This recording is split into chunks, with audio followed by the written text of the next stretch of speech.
हुकूमत ने इंतखाबी इस्लाहात के अमल का आगाज कर दिया। कौमी असम्बली ने इंतखाबात का एक्ट 2017 में तरमीम का बिल मंजूर कर लिया। इलेक्ट्रॉनिक वोटिंग मशीन के इस्तेमाल और ओवरसीज पाकिस्तानियों को वोट का हक देने की तरामीम खत्म कर दी गई। इस्लाहात के लिए पार्लिमानी कमेटी भी तश्कील।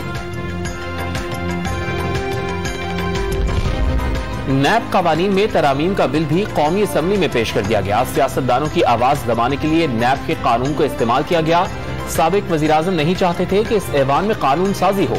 साबिक हुकूमत ऑर्डिनेंस के जरिए मामलात चलाती रही। वफाकी वज़ीर कानून आजम नज़ीर तारड़ की तनकीद।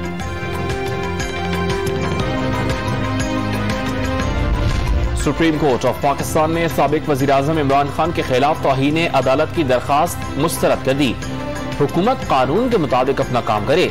कल हमारे टीवी बंद किए गए। अदालत अब आईनी हुकूक के तहफ़्फ़ुज़ के लिए है। चीफ जस्टिस ऑफ पाकिस्तान के रिमार्क्स। अदालती यकीन दहानी पर अमल दरामद नहीं हुआ। करोड़ों की इमलाक जलाई गई। अटॉर्नी जनरल ऑफ पाकिस्तान का मौक़िफ़। इमरान खान की डी चौक पहुंचने के पैगाम की वीडियो भी चलाई गई।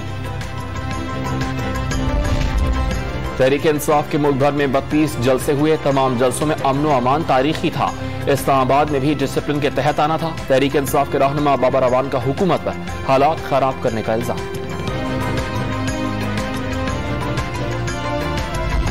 लाहौर हाईकोर्ट में हमजा शहबाज शरीफ के हलफ के खिलाफ अपीलों की समाअत। मुतासरा फरीक चौधरी परवेज इलाही ने इलेक्शन को चैलेंज कर दिया। क्या इस 5 रुकनी बेंच के फैसले का असर परवेज इलाही की दरखास्त पर पड़ेगा? अदालत का इस्तफसार। कराची में गिरफ्तार तहरीक इंसाफ के 20 कारकुनान को रिहा कर दिया गया। जिला जुनूबी की अदालत ने दफा 188 के तहत दर्ज मुकदमात खारिज कर दिए। डिफेंस आर्टिलरी मैदान और फ्रेयर थाने में दफा 144 की खिलाफ वर्जी के पर्चे काटे गए।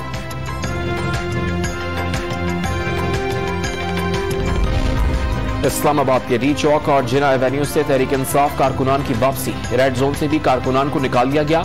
जुड़वा शहरों की सड़कों से कंटेनर्स हटाने का अमल जारी।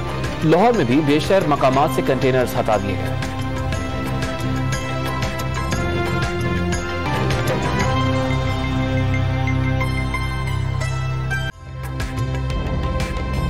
ताज़ा तरीन वीडियोस के लिए हमारा YouTube चैनल सब्सक्राइब करके बेल आइकन प्रेस करिए ताकि आपको मिले हर अपडेट सबसे पहले।